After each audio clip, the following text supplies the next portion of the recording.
Complete education के official YouTube channel पे आप सभी का स्वागत है। और आज हम लोग वर्ग 10 के लिए जो चैप्टर नंबर 1 है जैव प्रक्रम, इसके लिए ऑब्जेक्टिव क्वेश्चन लाए हैं, वस्तुनिष्ठ प्रश्न लेके आए हैं। ये प्रश्न जो है एग्जाम पॉइंट ऑफ व्यू से बहुत ही ज्यादा इंपॉर्टेंट है। इसके अलावा यदि आप कोई अन्य कॉम्पिटेटिव एग्जाम की तैयारी कर रहे हैं तो उसके प्रोस्पेक्ट से भी ये बहुत ही महत्वपूर्ण सेशन होने वाला है। तो चलिए शुरू करते हैं। पहला प्रश्न है कि पादप में जाइलम उत्तरदायी है। जाइलम और फ्लोएम से संबंधित आपको याद होगा, जाइलम एक उत्तक है जो पौधों में पाया जाता है। जाइलम क्या करता है?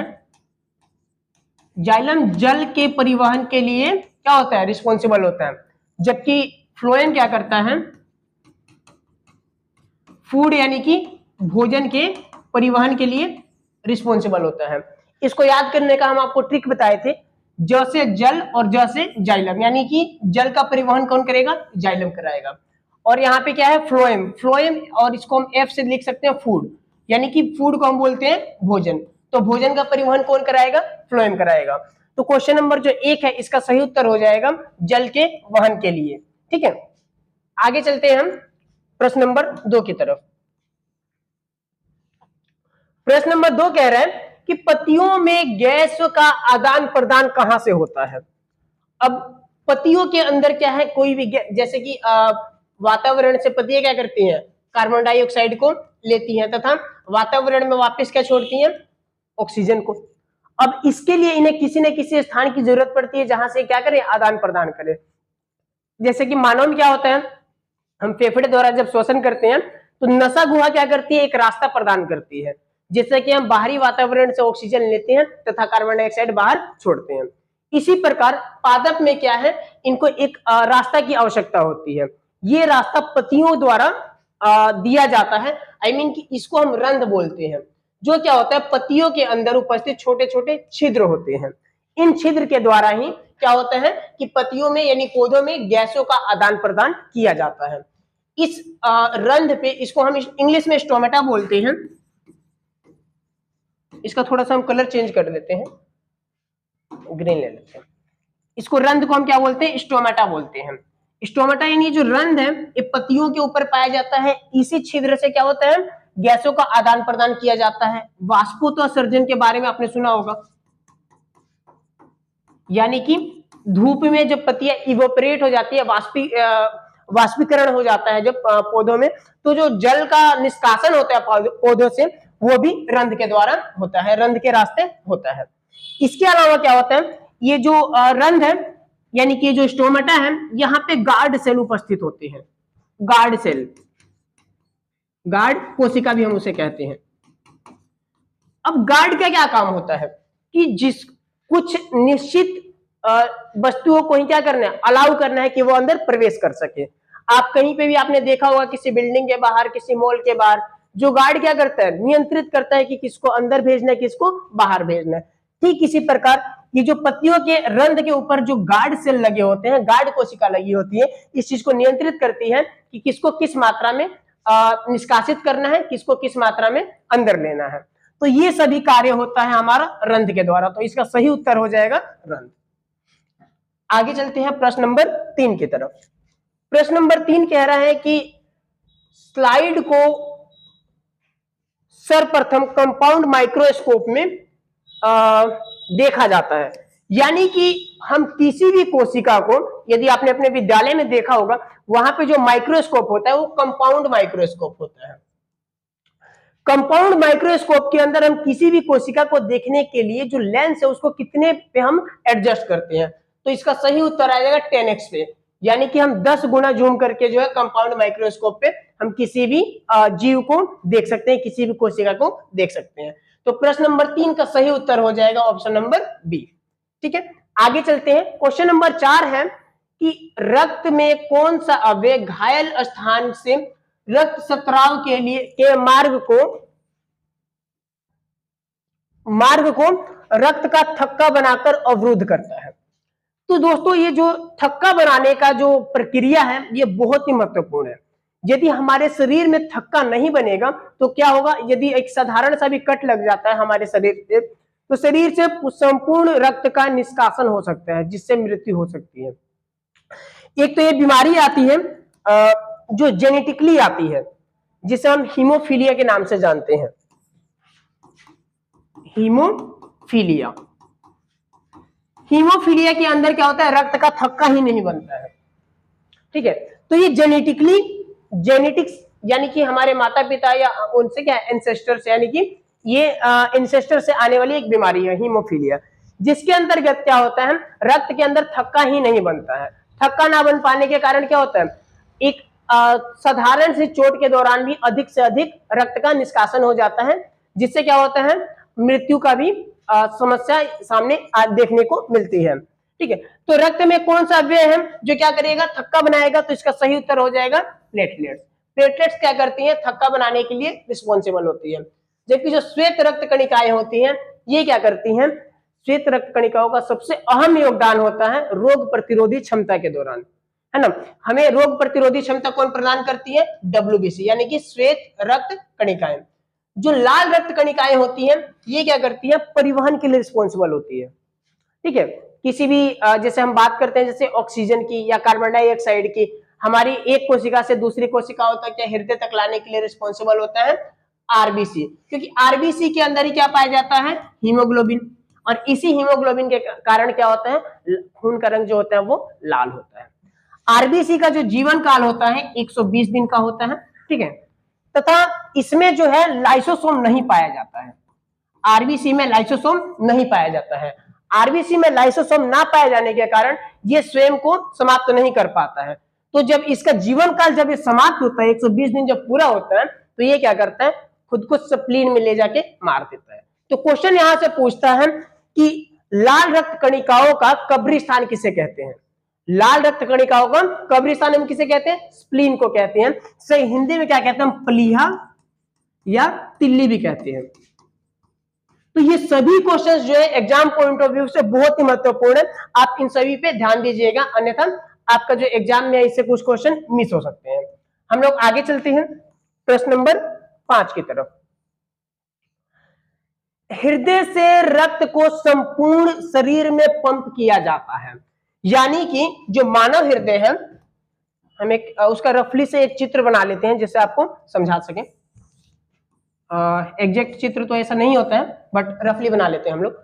मान के चलिए मानव हृदय है, इसके 4 कोष्ठ होते हैं। तो क्वेश्चन पूछ रहा है कि संपूर्ण शरीर में पंप किया जाता है, वो किस कोष्ठ से किया जाएगा, है ना, उसका नाम पूछा है यहाँ पे। जैसे कि आप देख, अच्छा ऑप्शंस ध्यान दीजिएगा, फेफड़ों के द्वारा तो होगा नहीं, फेफड़े क्या करेंगे, यहाँ पे जब आप श्वसन करते हैं उसके दौरान इनका उपयोग होता है। अब या तो यहाँ पे नीले होगा, यहाँ पे अलिंद होगा, इन्हीं दो में से कोई एक ऑप्शन होगा। चलिए हम देखते हैं।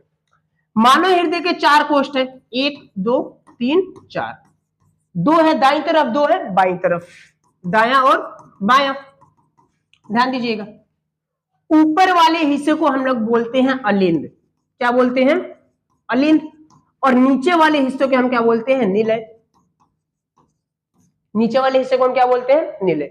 इस प्रकार इनके नाम हो जाते हैं दाया अलिंद, बाया अलिंद, दाया नीले और बाया नीले। ये आपके कोष्ठों के 4 नाम हैं।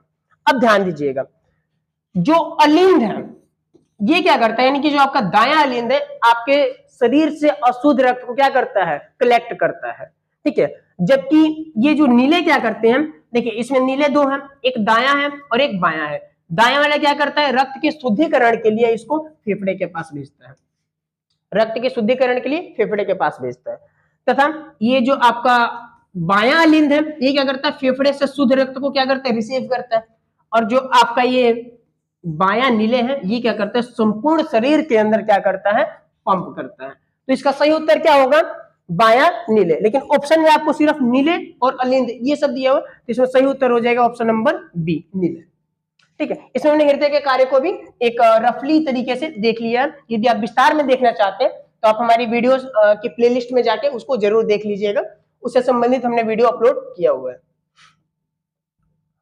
कि निम्नलिखित में से किसे कोशिका का ऊर्जा मुद्रा के रूप में जाना जाता है, यानी ऊर्जा मुद्रा के रूप में हम किसे जानेंगे। हम इन चारों के देख लेते हैं क्या।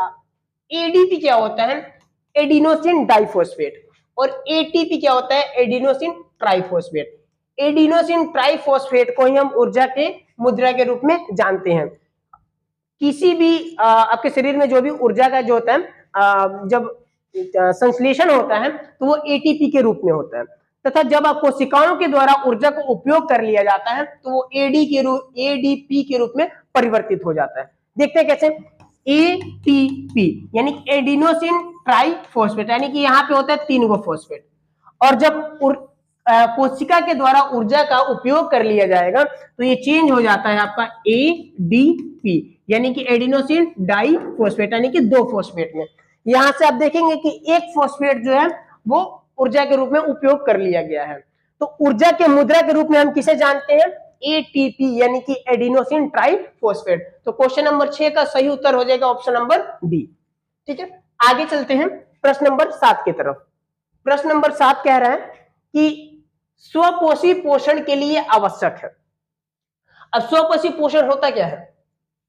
स्वपोषी पोषण इस पोषण को कहते हैं जिसमें क्या होता है, जो जीव है या जो जंतु है, जो पोषण की क्रिया है उसके लिए वो स्वयं पे निर्भर है, वो स्वयं संश्लेषित करता है कि अन्य किसी दूसरे पर आश्रित नहीं रहता है। इस प्रकार के होने वाले पोषण को हम स्वपोषी पोषण कहते हैं। स्वपोषी पोषण के लिए आवश्यक तत्व हैं कार्बन डाइऑक्साइड, क्लोरोफिल और सूर्य का प्रकाश, जल, खनिज, ये सभी इसके लिए आवश्यक है। तो इसमें सही उत्तर हो जाएगा ऑप्शन नंबर डी, इनमें से सभी। अब देखिए, क्लोरोफिल जो है ये पादप में ही पाया जाएगा, ये किसी मानव में या किसी जंतु में नहीं पाया जाएगा। तो इस क्रम में हम कह सकते हैं कि जो ज्यादातर पौधे होते हैं वो स्वपोषी पोषण को फॉलो करते हैं। ठीक है, तो इनमें से इसका सही उत्तर हो जाएगा इनमें से सभी। इन सभी की आवश्यकता होती है स्वपोषी पोषण के दौरान। क्वेश्चन नंबर 8 कह रहा है कि इथाइल अल्कोहल किस प्रकार से श्वसन में बनता है। अब देखिए, जो ग्लूकोज है, ग्लूकोज जब टूटता है, क्या टूटता है?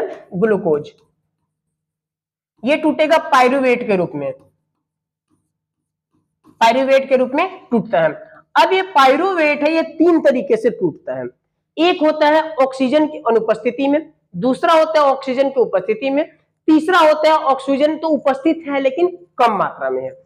अब जो टूटता है ऑक्सीजन की अनुपस्थिति में, यहां पे आपका बनता है इथाइल अल्कोहल। तो अनुपस्थिति है तो इसमें हम कह सकते हैं ऑप्शन नंबर बी।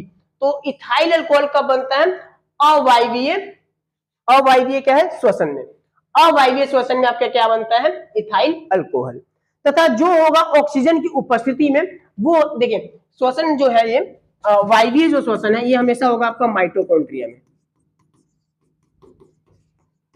क्योंकि माइटोकॉन्ड्रिया में क्या होता है, सबसे अधिक ऑक्सीजन पाया जाता है। अतः जो वायवीय श्वसन है ये माइटोकॉन्ड्रिया के अंदर बनता है, इसमें सबसे अधिक ऊर्जा का निर्माण होता है। जबकि हम बात करते हैं अवायवीय श्वसन में, तो इसमें क्या होता है, ऑक्सीजन की अनुपस्थिति होती है, इसमें क्या बनता है आपका? इथाइल अल्कोहल बनता है। तथा जो एक तीसरा प्रकार आता है जो मैंने अभी बताया, जो ऑक्सीजन है लेकिन कम मात्रा में है, ये होता है आपकी मांसपेशियों में होता है, ईस्ट वगैरह में होता है। ठीक है, तो प्रश्न नंबर जो 8 का सही उत्तर हो जाएगा ऑप्शन नंबर बी। प्रश्न में हम आगे चलते हैं। प्रश्न नंबर 9 है, यकृत में से कौन सा रस निकलता है? बहुत ही अच्छा क्वेश्चन है, पाचन से संबंधित है। आपने देखा होगा वीडियो को अगर ठीक तरीके से, तो आप इसका उत्तर बता पाएंगे। ऑप्शन नंबर ए दे रहा है इसमें लार रस। अब लार रस कहां से स्रावित होता है? लार ग्रंथि से। कहां से स्रावित होता है? लार ग्रंथि से। लार ग्रंथि कहां पे उपस्थित होती है? हमारे मुख में। लार ग्रंथि उपस्थित होती है हमारे मुख में। ठीक है, यदि हम बात करते हैं जठर रस की, जठर रस कहां स्रावित होता है? ये होता है हमारे अमाशय में।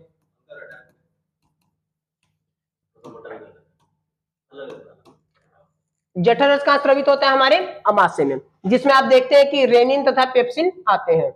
रेनिन तथा पेप्सिन है जो क्या करते हैं? प्रोटीन के पाचन के लिए रिस्पॉन्सिबल होते हैं। ठीक है, और यहाँ पे ऑप्शन नंबर सी है पीतरस। पीतरस इसका सही उत्तर होगा, जो क्या होता है? पित्ताशय से स्रावित होता है। ठीक है, जो यकृत के पास होता है ना। तो इसका जो बनता कहां पे आपका? यकृत में बनता है, पित्ताशय में स्टोर्ड रहता है, और रस कौन सा है? पीतरस है। तो प्रश्न नंबर जो आपका ये 9 है, इसका सही उत्तर हो जाएगा ऑप्शन नंबर सी। तथा जो ऑप्शन नंबर डी है पेप्सी, ये आपके कंपनी में, इंडस्ट्री में बनता है, ये आपके शरीर में नहीं बनता है। हम प्रश्न नंबर 10 की तरफ आगे बढ़ते हैं, जिसमें है कि प्रकृति में ऑक्सीजन का संतुलन कैसे बना रहता है? प्रकृति में ऑक्सीजन का संतुलन कैसे बना रहता है, कैसे बना रहेगा, प्रकाश संश्लेषण की क्रिया से। जिस प्रकार क्या है हम लोग श्वसन के दौरान ऑक्सीजन लेते हैं, इसी प्रकार क्या है प्रकाश संश्लेषण की क्रिया में पादप जो होते हैं कार्बन डाइऑक्साइड लेते हैं। हमारे लिए उत्सर्जी पदार्थ क्या है, कार्बन डाइऑक्साइड। हमने ऑक्सीजन इनहेल किया, कार्बन डाइऑक्साइड बाहर छोड़ दिया। पौधों ने क्या किया, उस कार्बन डाइऑक्साइड को लिया अपने श्वसन प्रकाश संश्लेषण की क्रिया के लिए, तथा ऑक्सीजन वो क्या करते हैं, बाहर छोड़ते हैं। इस प्रकार पर ऑक्सीजन का संतुलन बनाए रखने के लिए ऑक्सीजन क्या है, महत्वपूर्ण है, सॉरी प्रकाश संश्लेषण जो है महत्वपूर्ण है। प्रश्न नंबर 10 का ऑप्शन नंबर क्या हो जाएगा, बी सही उत्तर हो जाएगा। प्रश्न नंबर 11 की तरफ आगे चलते हैं। रक्त इनमें से किसकी उपस्थिति के कारण लाल दिखता है। अभी हमने कुछ क्वेश्चन पहले चर्चा किया था, इसका सही उत्तर क्या हो जाएगा, ऑप्शन नंबर बी हीमोग्लोबिन। रक्त जो है हीमोग्लोबिन की उपस्थिति के कारण क्या होता है, लाल दिखाई देता है। हीमोग्लोबिन क्या है, एक प्रकार का प्रोटीन है। ठीक है, आगे चलते हैं प्रश्न नंबर 12 की तरफ। वायुमंडल में कार्बन मोनोऑक्साइड की उपस्थिति है, करनी यहाँ पे थोड़ा टाइपिंग एरर है, यहाँ पे कार्बन डाइऑक्साइड का क्वेश्चन है। कार्बन डाइऑक्साइड की उपस्थिति कितनी होती है वायुमंडल में, इसका सही उत्तर क्या हो जाएगा, 0.03%, यानी कि ऑप्शन नंबर सी। यहाँ पे एक ऑप्शन है 0.003, कई बच्चे यहाँ पे क्या करते हैं, मिस्टेक कर देते हैं, आपको यहाँ पे ध्यान देना है। ठीक है, वायुमंडल में कार्बन डाइऑक्साइड की मात्रा कितनी है, 0.03%। फिर से यहाँ पे पाचन से संबंधित क्वेश्चन आया, बहुत ही महत्वपूर्ण क्वेश्चन है कि ग्रहणी किससे संबंधित है। आपको मैं याद दिलाना चाहूंगा, जब हम पाचन वाला चैप्टर पढ़ रहे थे और उसमें हमने चर्चा किया था अमाशय का। मैं एक यहाँ पे रफली एक चित्र बना देता हूं।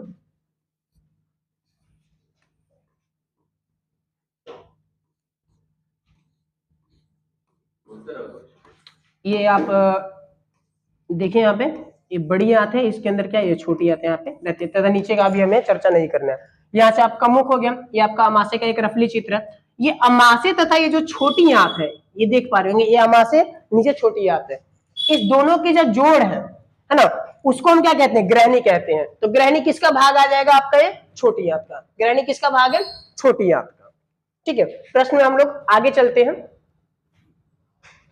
अमीबा क्या है, तो अमीबा आ जाता है आपका ऑप्शन नंबर बी मृत जीवी है। अमीबा एक प्रकार का क्या है, मृत जीवी है। अमीबा क्या करता है, ये एक कोशिकीय जीव है जो क्या करता है, अपने कुटपाथ की सहायता से अपने भोजन को ग्रहण करता है। ठीक है, 14 नंबर क्वेश्चन का प्रश्न उत्तर हो जाएगा ऑप्शन नंबर बी। प्रश्न नंबर 15 है कि लार में कौन सा एंजाइम पाया जाता है। तो लार में कौन सा एंजाइम पाया जाएगा, लार अमाइलेज। लार में कौन सा एंजाइम पाया जाता है, लार अमाइलेज। इसका सही उत्तर हो जाएगा ऑप्शन नंबर सी, लार अमाइलेज। लार में कौन सा एंजाइम पाया जाता है, amylase, option number C amylase. मनुष्य में पाचन क्रिया कहां आरंभ होती है, बहुत ही बेहतरीन क्वेश्चन है, ये भी पाचन से संबंधित है। तो पाचन की जो क्रिया है मानव के अंदर प्रारंभ हो जाती है आपके अमाशय से नहीं, मुख से ही प्रारंभ हो जाती है। जब आप भोजन को चबाते हैं, अपने दांत के द्वारा छोटे छोटे टुकड़ों में तोड़ते हैं, उसी वक्त क्या होता है, वहां पे लार जो है भोजन के साथ मिक्स हो जाता है। ठीक है, और पाचन जो है आपके भोजन का, वो आपके मुख में ही प्रारंभ हो जाता है। तो इसका सही उत्तर हो जाएगा ऑप्शन नंबर सी, मुख से। प्रश्न नंबर 17 की तरफ हम आगे बढ़ते हैं। मानव हृदय में कितने कोष्ठ होते हैं। अभी हमने कुछ क्वेश्चन पहले इसके बारे में जिक्र किया था। मानव हृदय में है 4 कोष्ठ पाए जाते हैं। कितने कोष्ठ पाए जाते हैं, 4 कोष्ठ पाए जाते हैं। नाम क्या होंगे इनके, 4 कोष्ठ, दायां अलिंद, दायां निलय, बायां अलिंद तथा बायां निलय। ठीक है, आगे बढ़ते हैं प्रश्न नंबर 18 की तरफ। इसका सही उत्तर हो जाएगा ऑप्शन नंबर डी, 4 कोष्ठ होते हैं। प्रश्न नंबर 18 है कि पौधों में वाष्पोत्सर्जन किस भाग में होता है। तो इसका सही उत्तर क्या हो जाएगा, पत्तों में। इससे संबंधित हम कुछ आपको और जानकारी देना चाहेंगे। देखिए, सबसे वाष्पोत्सर्जन होता क्या है, यानी कि पौधों के अंदर उपस्थित जो जल है उसका सूर्य की प्रकाश की उपस्थिति में क्या होता है, उसका वाष्प बन के उड़ जाना वाष्पीकरण कहलाता है। और ये देखिए सबसे अधिक होता है किसमें, पत्तियों में होता है। अब इससे संबंधित कुछ विशेष जानकारी, जैसे कि आपने देखा होगा कि जो मरुस्थल भूमि है, वहां के जो पादप होते हैं, जो पौधे होते हैं, उनकी जो पत्तियां होती हैं बहुत छोटी या बहुत पतली होती है, कांटे के आकार की होती है। वो कांटे के आकार की क्या होती है, इनकी पत्तियां होती है। अब पत्तियां का आकार जो है छोटा होता है, कंटीला होता है, सो डेट की अधिक से अधिक जल का वहां पे क्या हो, वाष्पीकरण ना हो सके, क्योंकि वहां पे जल की उपलब्धता बहुत कम है। और यदि वहां पे पत्तियां चौड़ी चौड़ी होंगी तो क्या होगा, पौधे से अधिक जल का निष्कासित हो जाएगा, जिसके कारण क्या है, पौधा सूख जाएगा। तो हमारी प्रकृति की संरचना ही ऐसी है कि मरुस्थलीय जो पौधे हैं उनकी क्या पत्तियां छोटी होती है, कंटीली होती है। ठीक है, तथा आप जो पाएंगे कि सदाबहार वन के जो पौधे होते हैं, पेड़ होते हैं, उनकी पत्तियां काफी अधिक चौड़ी होती है, क्योंकि वहां पे जल की अधिक से अधिक उपलब्धता होती है। मस्तिष्क उत्तरदायी है, बहुत ही बेहतरीन क्वेश्चन है। मस्तिष्क किसके लिए उत्तरदायी होता है? सोचने के लिए, हृदय संपादन के लिए, शरीर का संतुलन बनाए रखने के लिए। ऑप्शन नंबर डी, इनमें से सभी। तो इसका सही उत्तर हो जाएगा इनमें से सभी। इन सभी हमारे शरीर से होने वाली सभी क्रियाओं को नियंत्रित कौन करता है? हमारा मस्तिष्क। यदि मैं इस पेन को यहाँ पे यूज कर रहा हूं तो इसके लिए भी कौन कंट्रोल कर रहा है? मेरा मस्तिष्क कर रहा है कंट्रोल। मैं जो शब्द बोल रहा हूं ये भी मेरे मस्तिष्क के द्वारा कंट्रोल किया जा रहा है। तो हमारे शरीर से होने वाली सभी घटनाओं को नियंत्रित करता है मानव मस्तिष्क। प्रश्न नंबर 20 है कि मनुष्य में रुधिर क्षमता है, यह उत्सर्जन से संबंधी है और बहुत ही महत्वपूर्ण टॉपिक है। रुधिर यानी कि ब्लड, है ना, यानी ब्लड को छानने का कार्य कहां पर होता है? ऑप्शन नंबर ए है फेफड़े में। तो फेफड़े में क्या होता है? फेफड़ा मात्र श्वसन के लिए उपयोग किया जाता है। ठीक है, तो इसका सही उत्तर फेफड़ा नहीं होगा। ऑप्शन नंबर बी है वोमेन संपुट में। ठीक है, ये आपका नेफ्रॉन से संबंधित है। नेफ्रॉन का जो मुख्य भाग होता है, मुंह, उसको हम क्या बोलते हैं? वोमेन संपुट बोलते हैं। कुंडलित नलिका यानी कि जो आप देखते हैं, यदि ये संग्राहक नलिका बना देते हैं, ये आपका वोमेन संपुट है, ये आपके क्या कुंडलित नलिका है, और ये क्या है? संग्राहक नलिका है। तो ये जो मनुष्य में रुधिर क्षमता कहां पे? ये आपका वोमेन संपुट पे ही छन जाता है। तो उसका सही उत्तर हो जाएगा ऑप्शन नंबर बी। ठीक है, प्रश्न नंबर 21 की तरफ हम आगे बढ़ते हैं। प्रश्न नंबर 21 है कि डायलिसिस मशीन द्वारा रक्त के शुद्धिकरण की प्रक्रिया क्या कहलाती है? सबसे पहली बात कि डायलिसिस होता क्या है, कराते क्यों है? तो जब आपका किडनी जो है, यानी मानव का जो वृक्क है, वो सही तरीके से कार्य करने में सक्षम नहीं होता है, रुधिर को छान पाने में सक्षम नहीं होता है, तो इस क्रिया को मशीन के द्वारा कराया जाता है।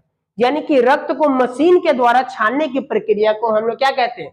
हीमोडायलिसिस कहते हैं। तो इसका सही उत्तर हो जाएगा option number A. Dialysis machine द्वारा रक्त में शुद्धिकरण की प्रक्रिया क्या कहलाती है? हीमोडायलिसिस।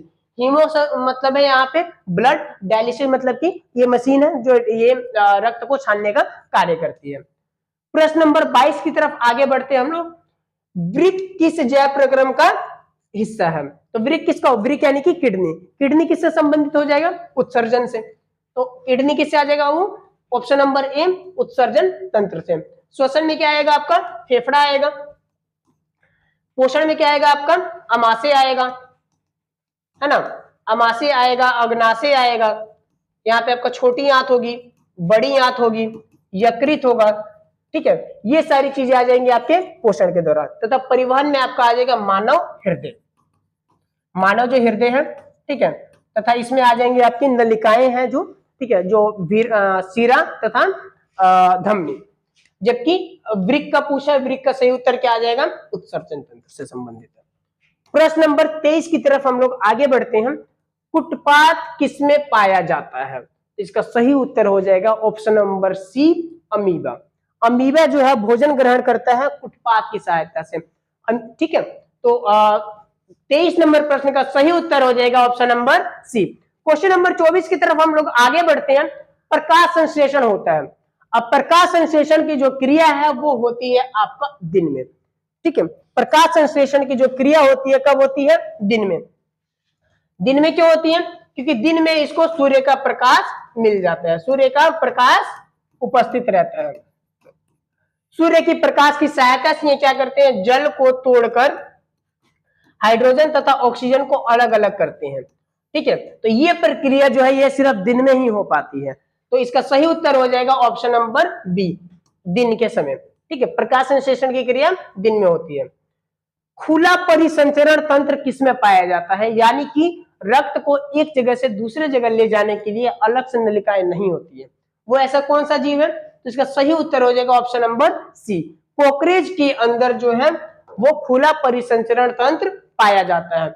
जबकि हम बात करते हैं मानव में, पुरुष और स्त्री अलग अलग ऑप्शन लिखे हुए हैं, इन दोनों में पाया जाता है, घोड़े में भी क्या है अलग से नलिकाएं पाई जाती है।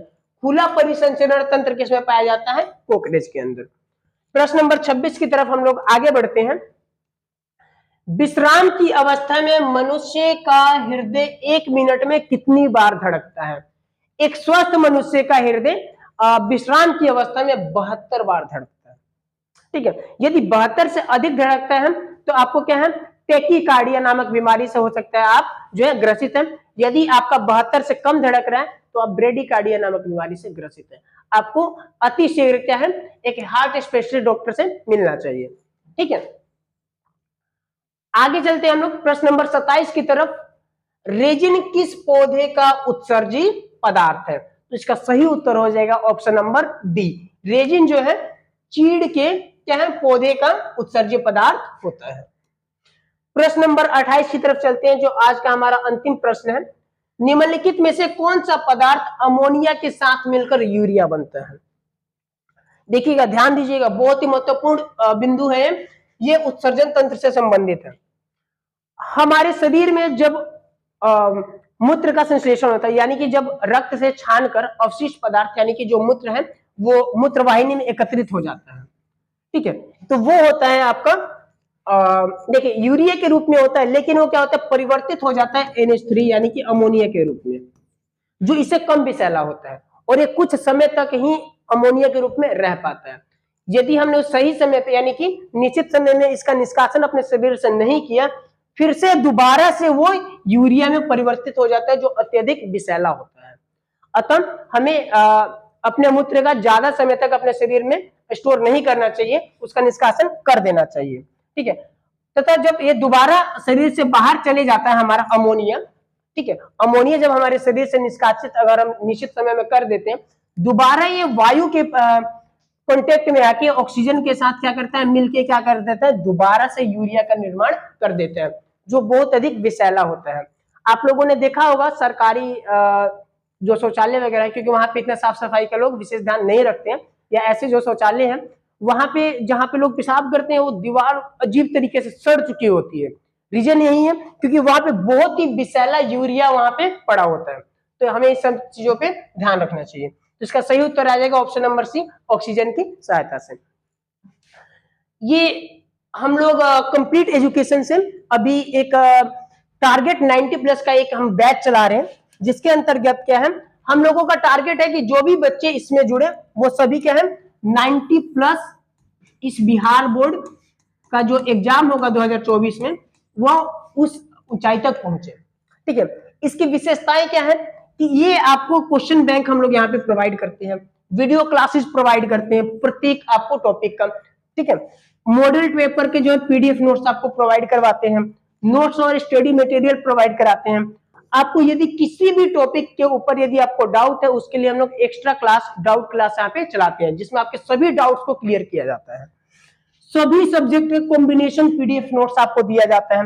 वीकली टेस्ट सीरीज हम लोगों का चलता है, वैसे तो क्लास में चलता ही है, लेकिन जो बच्चे 90+ वाले बैच से जुड़ रहे हैं उनके लिए क्या है स्पेशली जो है वीकली टेस्ट आगे लिया जाता है और तैयारी आपको बेहतरीन से बेहतरीन ढंग से कराई जाती है। इससे जुड़ने के लिए आप नीचे लिखे नंबर पे संपर्क कर सकते हैं तथा आप इससे बैच के बारे में अधिक से अधिक जानकारी ले सकते हैं। ठीक है, तो इस क्लास से जुड़ने के लिए आप सभी का बहुत बहुत धन्यवाद। और आप इसी तरीके से और अलग अलग विषयों को आसान तरीकों से पढ़ना चाहते हैं तो एक बार आप हमारे चैनल से जुड़कर देखिए, आपको मुड़कर देखना नहीं पड़ेगा। वीडियो देखने के लिए बहुत बहुत धन्यवाद।